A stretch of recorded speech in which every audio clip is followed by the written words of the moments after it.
Well, good evening and welcome to you all to the new edition of the Templar Report. I'm your standing guest presenter, Nick Griffin. Tonight I'm here at fairly short notice because Brother Dowson is actually laid up in his bed, has been all weekend, was hoping to get out of it, but he feels absolutely ghastly. It is, of course, the COVID plague. He says it's not, and it probably isn't. It's a flu. He hasn't got the COVID cough, he hasn't got the strange COVID tongue. But of course, if he was tested, he would be tested and proven to have COVID because the tests cannot work out one sort of respiratory disease from another. So anyway, that's the sad story of Brother Dowson, who hopes he'll be with us tomorrow. But having spoken to him a little while ago, I think he won't be, and I'll be with you tomorrow as well. So don't worry, we won't let you down. And as soon as Jim's able, he of course will be back in the saddle. So what have we got? Also, I mentioned for the techie guy, he's struggled out his bed as well because he's got the same plague.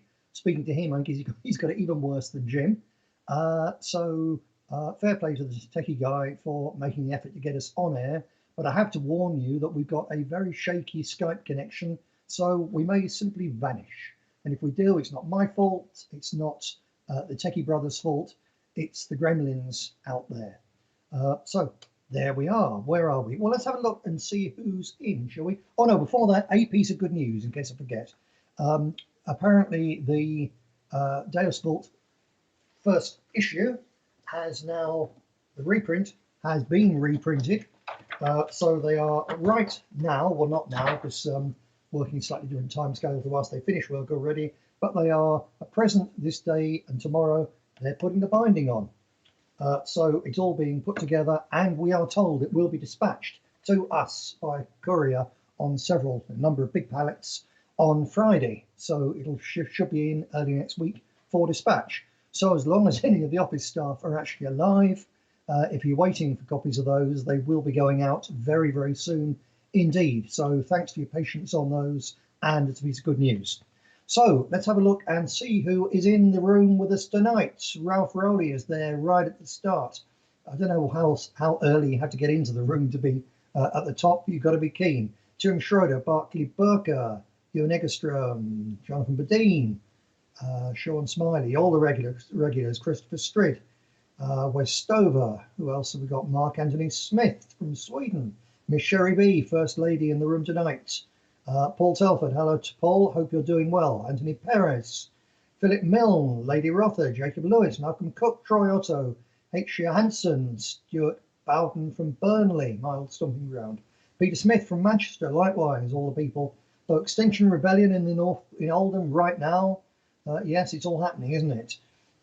Bruce Samuelson, Stuart Duncan, Alan Jacques Catterall, Brian Payton, Jake Lalibert, Kit Bear, Antonio Rabolo, Regard, Mike B, William Mumford, like I said already, the Scorpion, as Jim would say, is in the room.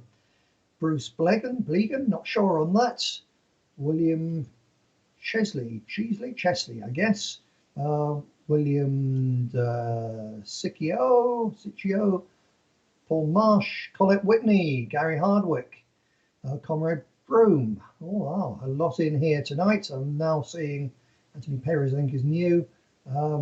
Anglo-Saxon, hello Nick, hello Anglo-Saxon, whoever you may be. Do remember, if you can, if you haven't got a template, a sensitive job, we do prefer proper names in here, like Steve Trussell, and I think we're just about there. Oh, Andrew Brown, another one there.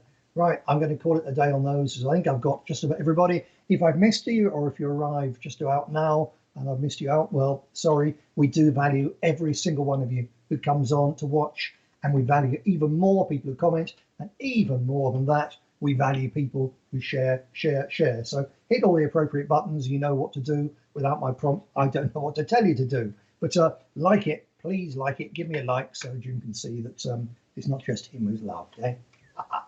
Right. So moving on to some news. Bit from Britain, but it sums up what's going on all over the crazy Western world these days. So, Mr. Techie Guy, if you're still alive, we can have the first picture.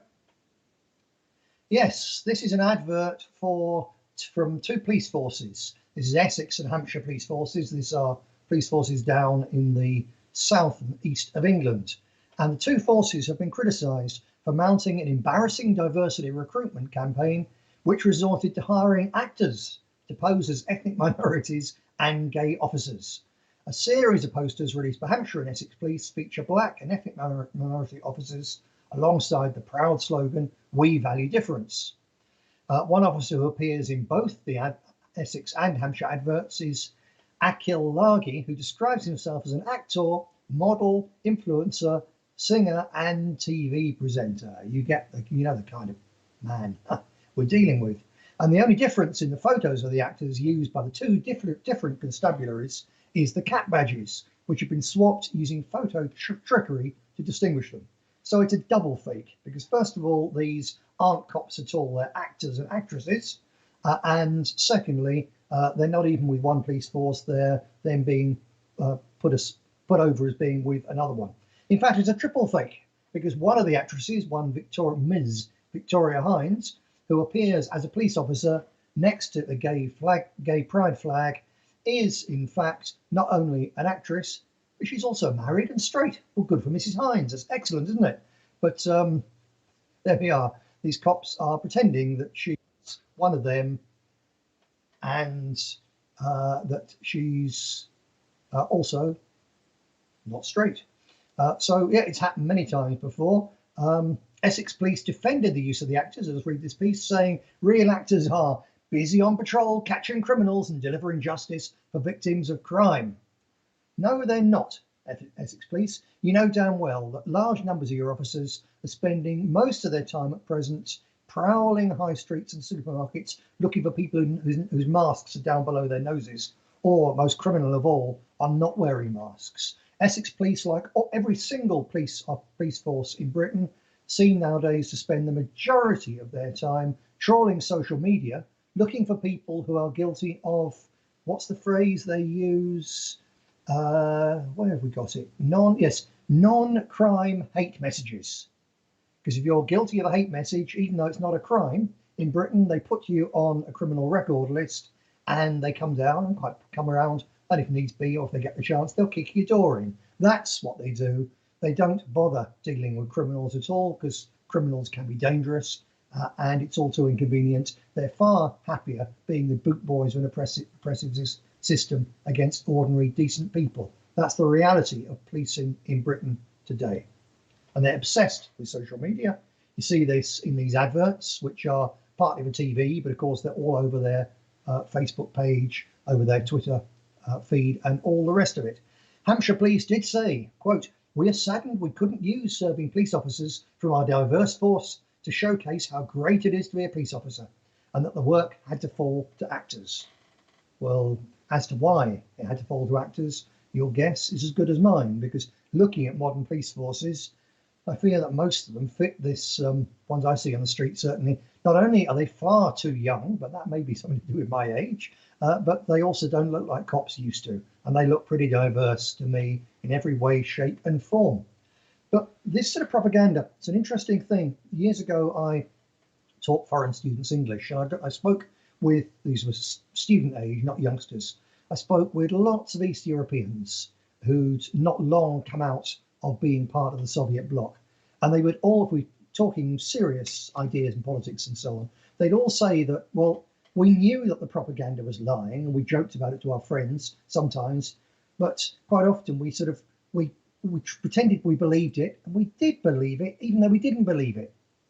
Strange sort of way they put it, but that's basically how they put it across, that this propaganda is so pervasive that in fact, a lot of the time, you certainly have to pretend you believe it, and sometimes you believe it. But they said near the end, nobody believed it. And right near the end, everyone was quite happy, saying, I don't really care anymore. I don't know if the police are going to come for me. I'm so sick, I'm up to here with it, that I'm just going to say, I don't believe it. So they said their system was putting, and the more desperate they got, the more crazed the propaganda became, and the less people believed it. And I think we're pretty close to that stage now in the modern West, where certainly the propaganda is on a scale, it's like nothing I've ever seen. I've been involved in the game of politics, and therefore the game of propaganda, for and against, all my life. And I've never seen a time when there's this sort of scale of just blatant deceit about so many things. and Essex and Hampshire Police have just summed it up very beautifully. So let us move on, shall we, to the United States of America. Can we have the picture of the most sinister man on the planet, Mr. Techie Guy? Yes, here we go. Because he's not the most sinister man on the planet. He's just a poor, befuddled old fool. But he's there behind his slogan, Build Back Better, which was created not by the World Economic Forum, actually, although they popularised it. And it's now been taken up by every single fake politician in the Western world. It actually came, first of all, from the United Nations at their Sendai conference about climate change and how to deal with the problem of capitalism, which I'm not a total fan of, but it's a damn sight better than their alternative, as it happens. But anyway, there was Joe Biden doing his thing on a platform. And as you know, he's not really in charge. It's not even Kamala Harris really in charge. It's a whole cabal, a whole revolutionary network, which has now seized control of the United States. And they are starting to really double down on going for the insurrectionists. So if it was bad to be a racist, if it was bad to be a white supremacist, it's even worse to be an insurrectionist. And if you're a white racist or a white supremacist or a Christian or a traditionalist of any sort, you're probably also now an insurrectionist. And they're coming for you. They are coming for you. The Homeland of Security has put out a bulletin about this insurrectionist business creating a crisis. One thing, by the way, Homeland Security. If you translate that into Germany, or the Department of Homeland Security, you get literally the SS, the Sicherdienst. Quite remarkable that when they picked the name of the Department of Homeland Security, they either didn't bother to look or they knew perfectly well that, as far as I know, the only regime in the history of the last century which used precisely that phrase, Department of Homeland Security, was the Nazi regime for the SS. Very strange, isn't it? Especially as these people are not Nazis, these people are hardcore communists. But I suppose they couldn't think of a way of getting the initials NKVD into something in the English language, fortunately for us, perhaps. So they are talking about using state power on a massive scale against their opponents. And this is not a handful of white supremacists, of hardcore racists, or, for instance, Christian pro-lifers. If it was, it wouldn't be acceptable. But it wouldn't be as bad as what they're doing, which is to be using this rhetoric and talk about using this repression against 74 million Americans, which is where we are going with this. So much for Joe Biden's initial claim that he was going to be there and heal the nation. I don't think so. Because what you've actually got developing, not developed, strengthening, it's already there now in America, is anarcho-tyranny, where there's one of the key distinguishing factors of anarcho-tyranny is that there is law, it's a repressive law, that's the tyranny part, but the anarcho bit comes from it doesn't apply to everybody. It only applies to the people that the state wants to apply it to. So you've seen this particularly in that the Black Lives Riots matter, which cost Black Lives Matter riots, which cost dozens of lives at least, billions upon billions of dollars of smashed property and so on, real serious economic damage, and challenges for weeks on end to the power of the government, the power of the police, to the power of the state. All of that was lauded as a wonderful thing by every single Democrat politician and the vast majority of their mass media prostitute allies. And yet when a very small number, a few hundred out of hundreds of thousands of decent Americans, rightly and justly angry about what had been done in that election, got into the Capitol building, when they were allowed in by the police, ushered in by the police, generally even kept behind the ropes, and one man stole a podium, and a handful of crackpots or Antifa plants smashed a couple of windows. And that was it for violence, except the violence meted out by the police shooting an unarmed lady protester and beating people outside and tear gassing them.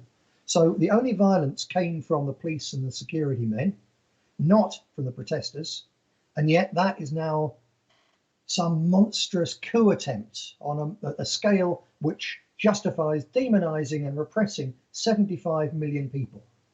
And it's that enormous difference between the way the people now in charge handled Black Lives Matter riots and the way they handled that protest on Capitol Hill that shows you that America is now indeed living under anarcho-tyranny.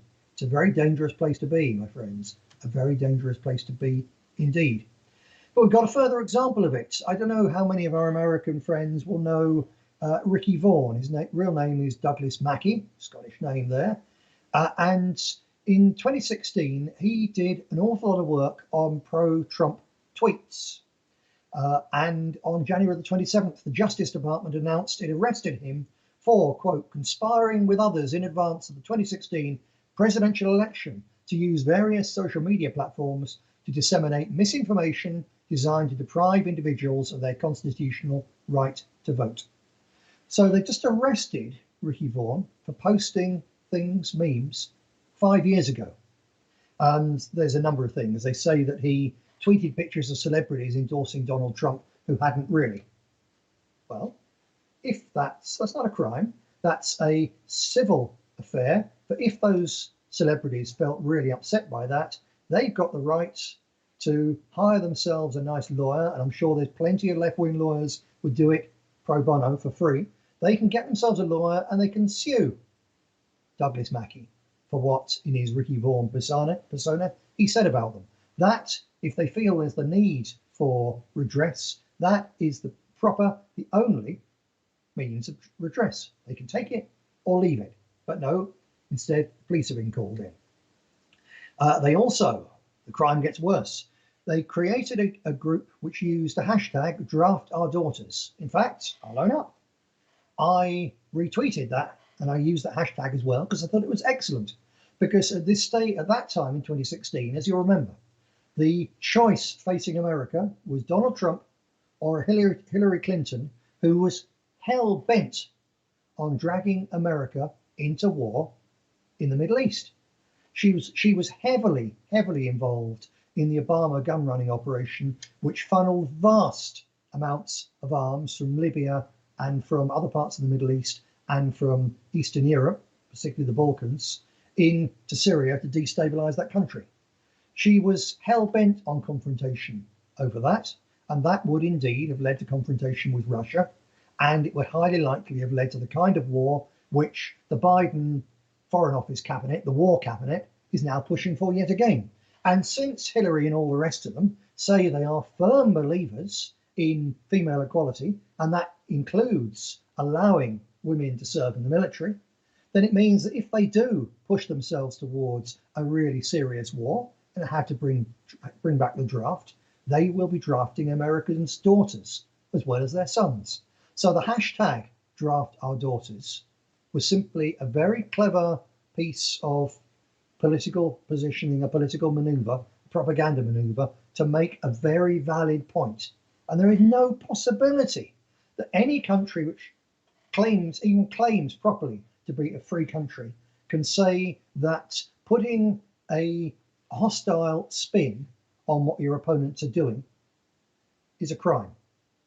If that's the case, then campaigns would be so bland that everybody would go to sleep and democracy would die not of tyranny and repression, but simply out of sheer boredom. And the fact that nobody turns up to vote because they're all nodding because it's become so boring. So it's a very, very dangerous thing. And they say the most serious allegation that Ricky Vaughan and his co-conspirators did was to tell people they could vote by text messages. And in particular, they put out memes on Facebook and Twitter and so on to aim especially at the black community, saying you can text this message and you'll have voted. Isn't that great? So the idea was that this would cost the Democrats some votes and could tip the balance. Now it's a dirty piece of politicking, yeah. And you could say it's so dirty and it does take away the right of someone to vote if, as a matter of fact, they're so stupid that really they shouldn't have a vote. But given that even the stupid are allowed to vote, there's a case to make for saying that putting out memes lying to people that they can vote by text so they lose their vote is indeed or should be a criminal offence. Fair enough. except for the fact that I found from 2016 one Christina Wong, who is apparently a left-wing feminist comedian, very funny, I'm sure. Can't bring her picture because with the various techie problems that our poor techie brother had to fight through, I didn't have time to get that to him in time for this show. But nevertheless, I found it, a tweet by Christina Wong, November the 8th, 2016, where she said, "Hey, US Trump supporters, skip the poll lines at election 2016 and text in your vote. Text votes are legit." So if Ricky Vaughan has been arrested, which he has, and faces trial, which he does, and faces being thrown into a hellhole of a prison, which he does, for telling people that they can vote by text, then Christina Wong should be there as well, because she did it in 2016, 5 years ago, just like Ricky. But oh no, she hasn't been touched. She's still making ever so funny, ever so left wing, ever so feminist, ever so switched on, ever so woke, and ever so hateful jokes about people like us, about 74 million Americans, about their elected President Donald Trump. She's fine. She's free. It's that selective prosecution which is the hallmark of anarcho-tyranny, and it's what you've got in the United States. So what to do about it, people? What to do about it? Well, understand this is serious. This is really serious. So don't spread jokes. Don't put out edgy memes, because it's putting yourself in danger. And you're no use to yourself, you're no use to your family, you're no use to the cause. If you're tied up in legal cases, if you're spending money to defend yourself against this repressive state, let alone, or to repair your front door when the FBI have kicked it in, and you're certainly no use if you're in prison. So stay away from trouble. Yeah, there's another thing I want to mention here, that I don't know if you spotted the way the grifters online in the USA have seamlessly moved from just before the election. They were selling the false hope that, don't worry, Trump's got this sewn up. We know he's going to win by a landslide. He's got all this dirt, genuine dirt from Pelosi's laptop or whatever it is. He's about to hit them with it. They won't know what's hit them. They will be destroyed. Don't worry. That was before the election. That was how they were persuading people to subscribe to their various vlogs and blogs and all the rest of it, to subscribe to things, to their newsletters and give them money. Blah, blah, blah. It was all BS. You can see that now. All of it. So now they've switched to something which is slightly less essy, but it's still not true. Now they're saying, oh, blah, blah, it's a disaster. Tyranny is around the corner. You've got to get your guns. You can grease them up and bury them in sealed up oil drums and all the rest of it. So they're urging people to, if not break the law yet, certainly break the laws that are coming. And they're telling them it's all about buy guns and ammo and we'll be fine because we have the Constitution. Guns and ammo, my friends, without a plan to use them, without an organisation to use them, are no use whatsoever. In fact, they're worse than useless if the state has come in and rendered the sorts of guns and arms which you've got illegal, because they're the excuse they will use to lock you away for a very, very long time indeed. Now, don't worry, I'm not turning against the Second Amendment. But let's have a think about what the Second Amendment actually says. Because the Second Amendment doesn't just say that the right of the people to keep and bear arms shall not be infringed. It's only half of it. Sure, Americans know this, but think about the real meaning of the whole of the Second Amendment. A well-regulated militia being necessary to the security of a free state, the right of the people to keep and bear arms shall not be infringed. What a fantastic piece of wisdom the Founding Fathers had. Of course, they got that wisdom, and this is one of the chapters in the new book, Deus Thought, The Great Reset. They got that wisdom from more than a century of struggle in America, and before that in Britain, between decent people, decent Christian men, and the tyrants. So they got that. It was a long time coming, that wisdom. So I say again, they had a well-regulated militia being necessary. The right of the people to keep and bear arms should not be infringed. So before you worry too much about keeping and bearing the arms, you have to think, Do the Americans, does any people in the Western world, other than the Protestant loyalists of Ulster, as a matter of fact, have a well-regulated militia? And the answer is absolutely not. If American patriots had anything remotely like a well-regulated militia, then the Capitol probably would have been stormed. And those hundreds of thousands of men and women wouldn't all have been there. They'd have been fanned out across the country doing a proper job of taking control of the country and restoring the Constitution. But they didn't, because there wasn't a fragment of organisation there. Why not?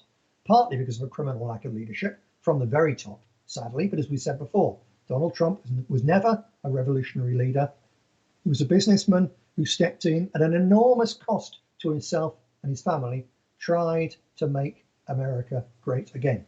It's a fair play. But there was no revolutionary organisation. There was no regulated militia. How could there be? Because to have a well-regulated militia, and this was so obvious to the founding fathers, they didn't even bother to write it down. For a well-regulated militia, you have to have a community, a real community of men and women, so that everyone in that area knows their neighbours and trusts their neighbours, because if their neighbours aren't trustworthy, they've chased them out long ago.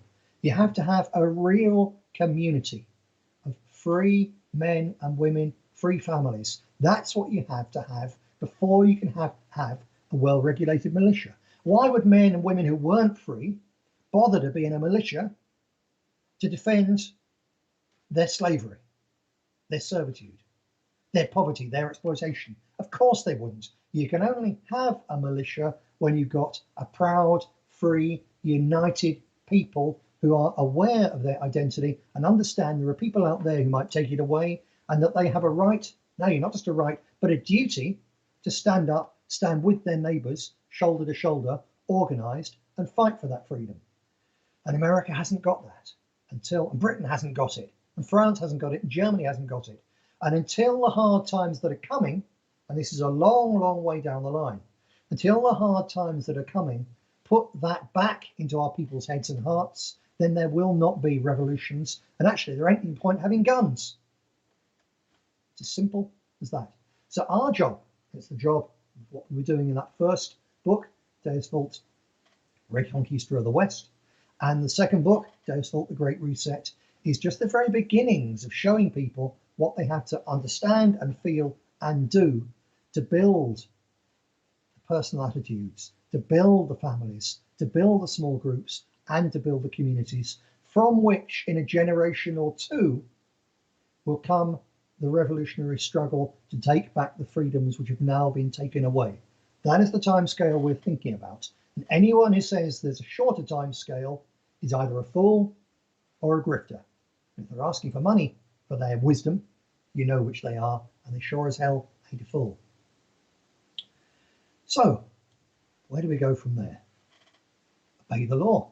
Again, this is something, the chapter I'm working on in the new book, Deus Vult, The Great Reset.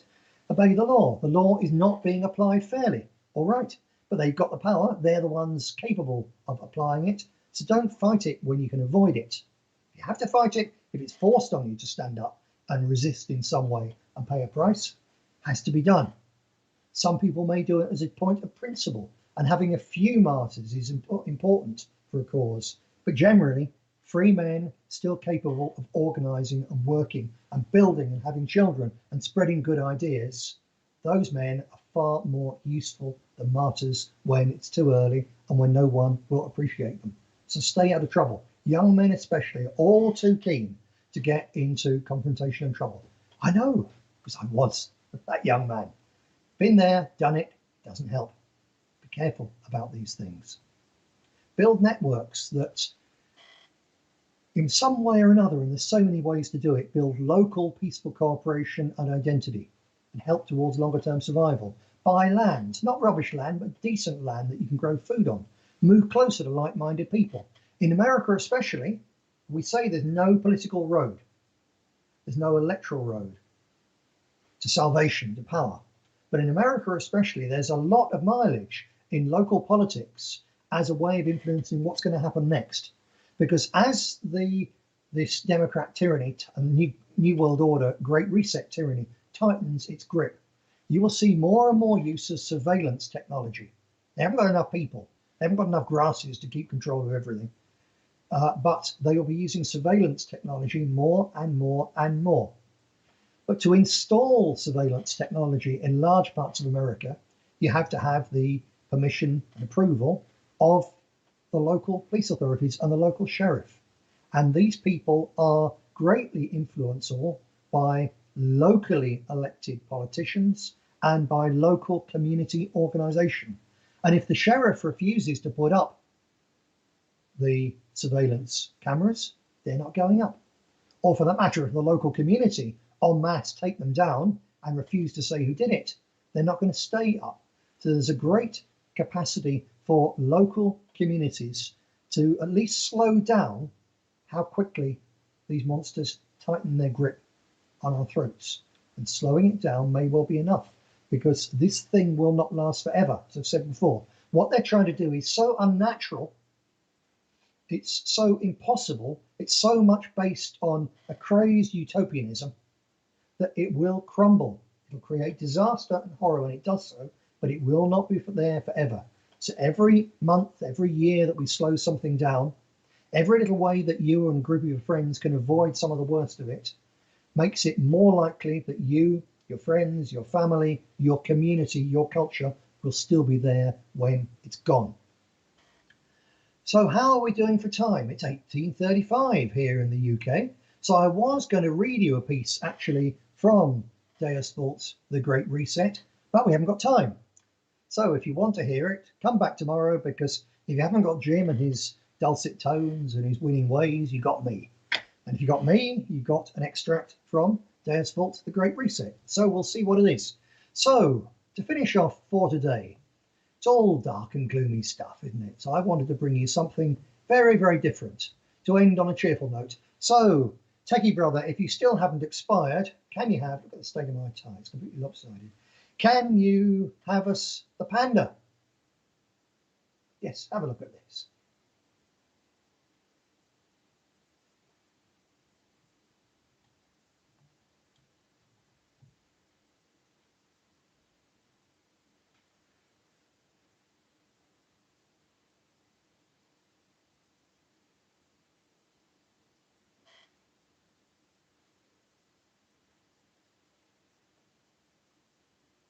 Okay, Hello, that's enough of the Mark. panda bear. There we go. So I hope you enjoyed that. I saw that earlier on this afternoon, and I thought of all you, and I thought of the fact that we very often talk about very dark and gloomy subjects, and I thought I'd give you that wonderful panda enjoying the snow. Snow, which of course, according to the Great Reset people, we shouldn't have anymore because it should all have melted and should have gone away. But that's, of course, another story. Pandas are lovely creatures. It's just a shame that the only thing with a lower fertility rate is white upper class liberals, and to see them going extinct pleases me no end. To see pandas teetering on the brink is a very sad thing indeed. But the Chinese, to give them their due, they do all sorts of things wrong, but they do at least look after their pandas. So hopefully pandas will still be there in many years to come for kids of all ages, ourselves included, to enjoy them or enjoy watching them, especially when they're playing around in the snow like that, behaving like big kids. But of course, we shouldn't model ourselves on pandas, and we, white people, I say it, white people, yes, because you can say European stock, you can say Christians and all the rest of it, but our enemies see us all as white people, and that's what they hate, as well as the Christ business. They also hate that genuinely. But white people, we're the endangered people on this planet now. We are the humanoid equivalent of the pandas, and we shouldn't be pandas. And traditionally, we're not. The totem animals of all our tribes, whether it's Celts, Saxons, Germans, Slavs, and so on, our totem animals are typically, for instance, bears. The defining feature of a bear is how fierce a mother bear is in defense of her cubs. Totem animal of many of our peoples are both boars and wolves. And both wild boars and wolves are absolutely ferocious in defense of their herd and their pack. And of course, lions, the British lion especially, with the roar of defiance is also, and the word's exactly the same, it's about pride.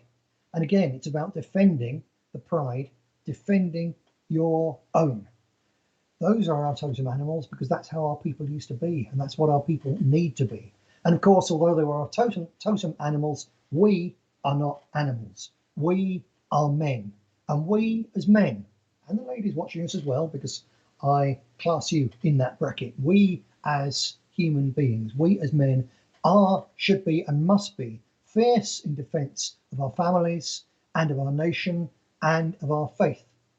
My friends, we face hard times ahead, and we are preparing, and I hope you agree, we are preparing you to meet those hard times. We're giving the ideas and the tools to help you help your friends and relatives meet, face, and beat those hard times. This is about preparing to win, because win we must, and win we will. Der Sport.